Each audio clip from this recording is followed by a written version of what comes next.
Nama saya Heri Dono. Saya seniman Indonesia yang berbasis di kota Yogyakarta. Jadi saya dulu membawa ilmu tentang seni rupa itu di STSRI Asri yang sekarang namanya ISI itu tahun 80 sampai tahun 87. Kemudian semenjak tahun 90 saya ke luar negeri, pertama ke Swiss, kemudian Jepang, kemudian ke Australia, Inggris, dan dari perjalanan berkeseni rupaan saya di beberapa negara di luar negeri itu, kemudian saya menetapkan untuk tetap tinggal di Indonesia, terutama semenjak tahun 2011 dengan mengelola Studio Kalahan. Karena setelah mengumpulkan berbagai macam arsip dari perjalanan keseni rupaan saya, kemudian Studio Kalahan ini menjadi tempat untuk menyimpan arsip-arsip dari perjalanan keseni rupaan saya sampai hari ini, tapi juga Studio Kalahan tempat untuk teman-teman seniman lain dari dalam negeri ataupun luar negeri untuk bisa berpameran di Studio Kalahan, melakukan simposium, melakukan workshop, dan juga ada martial arts di sini yang namanya Bango Putih. Jadi di sini tempat semacam hub untuk berbagai macam disiplin ilmu seni dan di luar seni untuk melakukan divergen. Dan pengalaman saya melakukan aktivitas di Australia itu semenjak tahun 93, di mana saya mengikuti Asia Pacific Triennale yang pertama di kota Brisbane, Queensland, Australia, dan kemudian berpameran di Canberra, di Adelaide, Sydney, Melbourne, dan berbagai macam kota di Australia. Iya, untuk karya Flying in the Cocoon itu pertama kali saya pamerkan itu pada tahun 2001 di Asia Society di New York. Kemudian setelah itu saya pamerkan di Washington DC, di beberapa tempat seperti pameran di Galeri Nasional di Jakarta, dan pada acara kunjungan Pak Konfir ke Studio Kalahan. Kemudian beliau mengkoleksi karya saya, bawa koleksi Pak Konfir Gabo di Australia. Karya ini dibuat pada tahun 2001 dan pertama kali dipamerkan pada bulan November di Asia Society di New York dalam acara Art Contemporary Commissions oleh The Asia Society di New York itu.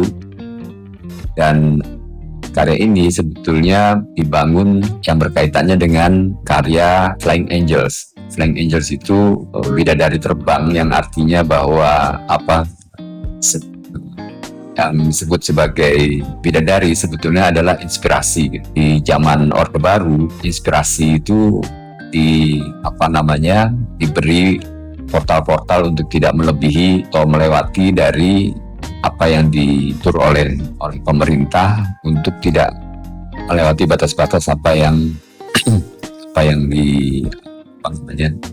misalnya persoalan sosial politik dan lain-lain, itu yang tidak diperbolehkan atau dianggap tabu. Jadi Flying Angel itu sebetulnya dalam perjalanan seni modern itu ada pada ketika terjadinya seniman-seniman yang karya-karya ditolak dalam acara Paris Salon di Paris, Prancis itu sekitar tahun 1863, di mana seniman-seniman yang karyanya bertolak belakang dengan estetika yang sudah dibakukan oleh para pakar pada tahun-tahun tersebut, itu ditempatkan di tempat lain. Mereka karya-karya yang ditolak itu seniman-senimannya harus membuat booth-nya atau lokasinya sendiri yang disebut sebagai Salon de Refuses. Salah satu seniman yang cukup revolusioner waktu itu mencoba untuk keluar dari patokan-patokan tersebut. Jadi di dalam pameran tersebut ternyata masyarakat lebih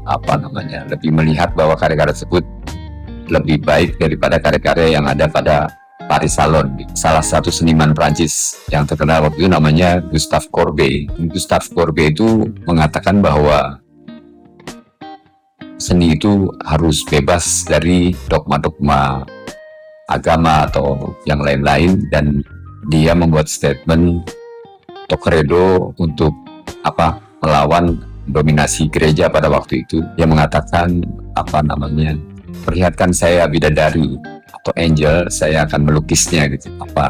Dan di situ realisme muncul gitu. Jadi realisme itu muncul karena seni berdiri sendiri sebagai seni. Dia bilang, show me an angel, I want to paint one. Itu dari Gustave Courbet. Tetapi dalam karya Flying Angel saya itu, saya menganggap bahwa angels itu adalah inspirasi itu sendiri. Sehingga setiap orang memiliki inspirasinya yang tidak bisa di-stop oleh perorangan atau lembaga ataupun kelompok. Nah, pada reformasi tahun 98, hal-hal yang memblokade gerakan-gerakan untuk membebaskan inspirasi itu, saya kira mulai terbebaskan. Dan dari